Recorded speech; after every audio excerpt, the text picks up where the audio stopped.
السلام علیکم سامعین، 8 رجب المرجب اور 9 جنوری ہے۔ خبر کا عنوان ہے لوگ ان کو ان پڑھ کہا کرتے تھے۔ یہی افغانستان کے طالبان ہیں۔ آج ان سے متحدہ عرب امارات کے وزیر خارجہ، ہندوستان کے وزیر خارجہ ملنے میں فخر محسوس کر رہے ہیں، ان سے گفتگو کر رہے ہیں، تبادلہ خیال کر رہے ہیں، ان کے ساتھ مل کر منصوبے تیار کر رہے ہیں۔ یہ وہ لوگ ہیں جن کو یہی لوگ کبھی ان پڑھ کہا کرتے تھے اور یہ کہا کرتے تھے کہ دیش کیسا چلائیں گے۔ اس بارے میں ایک تفصیلی رپورٹ پیش خدمت ہے۔ بسم اللہ الرحمن الرحیم۔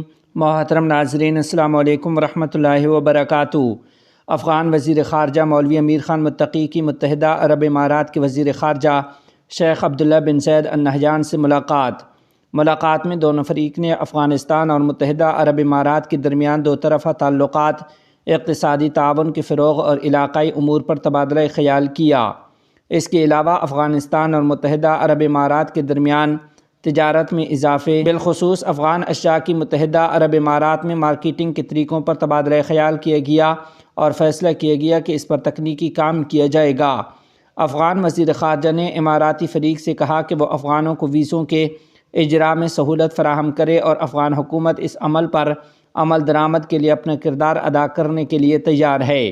آخر میں دو طرفہ تجارت کی مزید ترقی کے لیے باقاعدہ کام کو جاری رکھنے اور طے شدہ معاملات پر اتفاق رائے کیا ہے۔ محترم ناظرین و سامعین، اسی طرح ہندوستان کے نائب وزیر خارجہ نے بھی دبئی میں افغانستان کے قائم مقام وزیر خارجہ مولوی امیر خان متقی حفظہ اللہ سے ملاقات کی ہے۔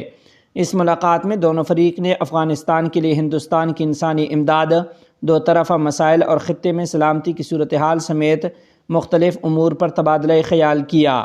ہندوستان نے ایک بار پھر افغانستان کے لوگوں کو انسانی اور ترقیاتی امداد فراہم کرنے کے اپنے عزم پر زور دیا۔ اس کے علاوہ اس ملاقات میں چابہار بندرگاہ کے ذریعے تجارت کے فروغ پر زور دیا گیا اور ہندوستان نے افغانستان میں صحت کے شعبے کے لیے اپنی حمایت اور مہاجرین کی مدد کا اعلان کیا ہے۔ یہ ملاقات افغانستان کے ساتھ اقتصادی اور انسانی تعلقات کو مضبوط کرنے کے لیے ہندوستان کے عزم کو ظاہر کرتی ہے۔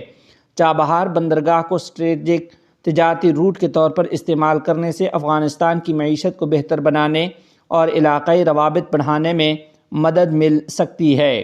دوسری طرف افغانستان میں صحت کے شعبے اور پناہ گزینوں کے لیے ہندوستان کی حمایت بحران سے دوچار افغانستان میں انسانی مسائل پر ملک کی خصوصی توجہ کو ظاہر کرتی ہے۔